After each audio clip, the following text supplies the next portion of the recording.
Well, hello everybody. Welcome to Clouse on Cars.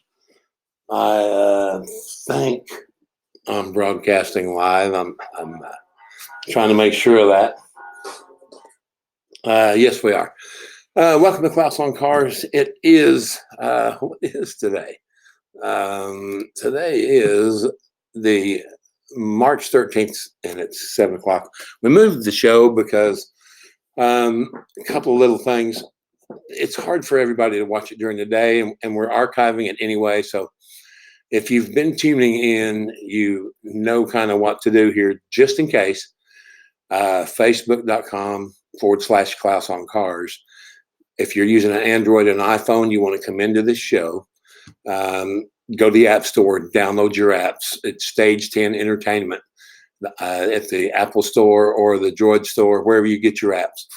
Load that up. If you're on an iPhone, you have to have Google Chrome installed. So not a big deal. Just do it and follow along. I had a great week. I sent out a video that had some questions on it.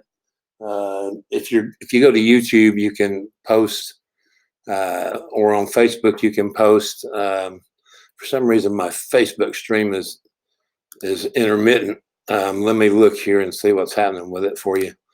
Let me look. It's live. Okay, so we're there. Nobody's talking to me yet on that either as well. So here we are. What I wanted to know in the video, for those of you, excuse me, I just look like I woke up probably. Really doesn't matter, does it? Leave it open.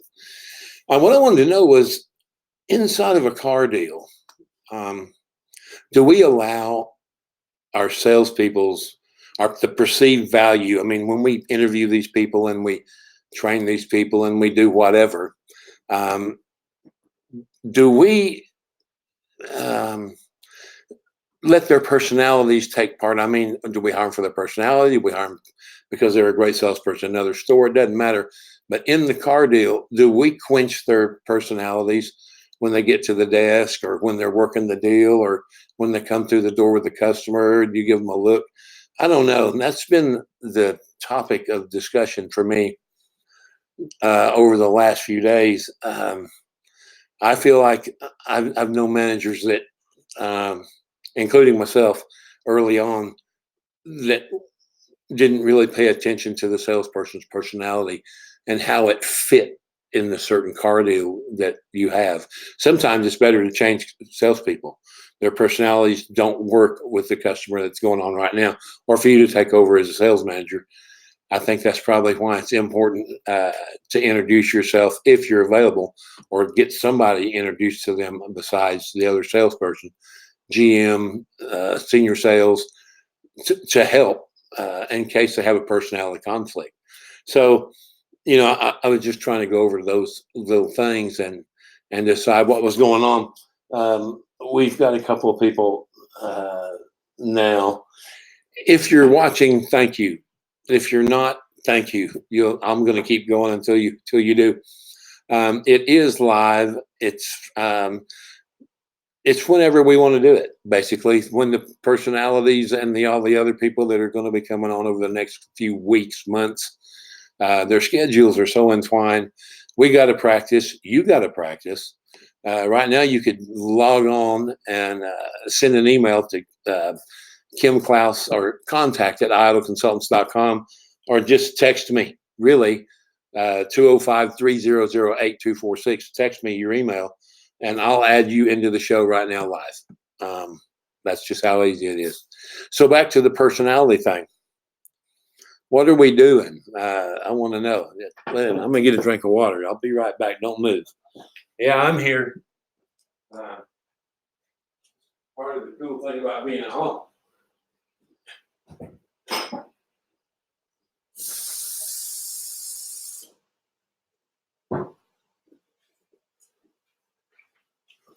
Sometimes it's hard to find good help.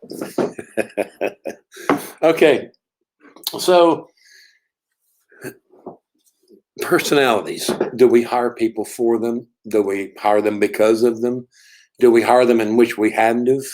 All of these things need to be taken into consideration in a car deal.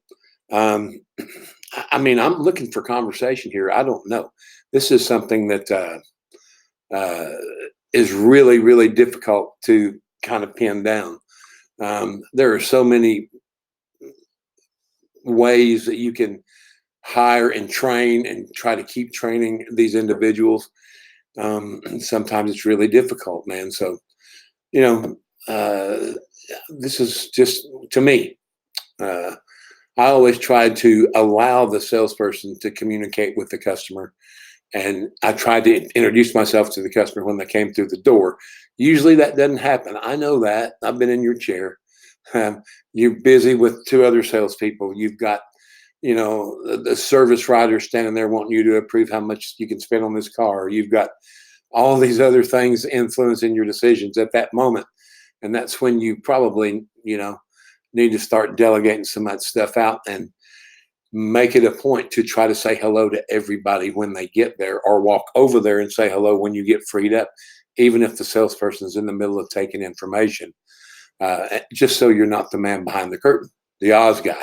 All right, the man from Oz. It breaks down those barriers. It slows the customers down a little. Offer them something to drink, butt in, find out, if the personality's working. It's really important. If you're a sales manager, you should be involved. I know most of you are. I'm not saying that you're not, but I just love to hear other people get on here and say something about this. If you've not familiar with what to do and you're watching this thing on Twitch, YouTube, Facebook, Clouse on Cars, there's just, I'm everywhere, I hope, right now. And all the streams look good. Everything that I see from Stage 10. Stage 10 app, you can watch and join live. So these things that we ask, and these other consultants that are going to be coming on the show that are going to ask you these questions, you're going to need to interact, man. What's your problem? Just come on and do it. It's not a big thing. You should be sending your customers thank you videos anyway every month. It's more important than a letter. And anybody can do it with these things we have nowadays. So I'm waiting. I want to see. There's a couple of people saying, hey, let their personality shine through. Okay, that's good. I appreciate that, Bob. Chevrolet store in Colorado. Thank you very much for the comment. I'm not watching Facebook right now. Let me bump over there and see if anybody's chatting with me. I don't think so. Let me go back live. It's like a minute delay. So actually, I think there's a way to add a new chat version into Stage 10.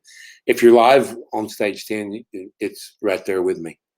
So another thing we can talk about that brings it up to the training and the ongoing training with our sales staff and what's going on with that. I mean, I don't know. Are we really taking the time to train them, or are we just throwing them upstairs and letting them watch Joe Girard and Joe Verdi and Grant Cardone? Hey, watch these, you'll know how to sell cars. And then letting them grade themselves up there asleep, okay? And you'll find out what their personality is in when you go up there and drop a book and wake them up. That's never happened, has it?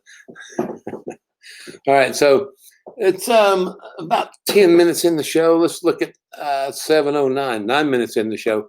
I might cut it short if I don't see a couple more people. A few of you are on here. So let's do this. Let's just say this live show is now going to be, I want to know, all right, do you as a sales manager, general sales manager, any one of those, used car manager, senior sales staff, the TO guy, the floor man, whatever title you give yourself, when you see a salesperson doing fine, their personality's working out well with the consumer that they just brought in, even if it's new, I mean, what should you do to, should you butt in? Should you, just, I want to know what some of you do. Really what I'm getting at is how many of you have had to switch salespeople or sit down yourself because someone's personality you knew was just going to collide with the consumer. Maybe it was someone you know, a previous customer, a customer that called in earlier that day that may be very, very savvy on product, and the salesperson is new and doesn't know product at all. That should never happen, by the way. They shouldn't even be on the floor. But it happens in today's industry. We still throw them out there. Go sell cars. It's costing you money. It's probably the best way to let them learn, but it's costing you money. I want to know those things, and I'm going to just, we're trying to figure out when people are watching. I'm not worried about it. I see a couple other people on here. Thank you for joining me. I'm going to probably cut this a little short and try to figure out in about half the show. 15 minutes is plenty. If when some of the other folks get here, I'm sure we'll have 30 whole minutes. But go to Clouse on Cars. Go to facebook.com/Clouse on Cars and post about this. What do you think, or do you, or should you, or how are we allowing the salespeople's personalities to have perceived value in a car deal? What do you do? How do you figure out if it's the right personality for that customer right then? How are you getting to that? That's a really pertinent question to me. So right now, I'll play my little outro. I know some of you are on, and once again, Bob, thank you, Paul, too, for being live with me. You know who you are. And then I hope this video finds you doing well. We'll stream live again, maybe tomorrow night, the next night. Watch it. I'm going to have it posted on YouTube and posted on Facebook. It'll be counting down, I hope, at that time. And I'll create an event and try to make that better. I hope everybody sells well. Just keep doing what you do, man. That's how we go. All right. Enjoy.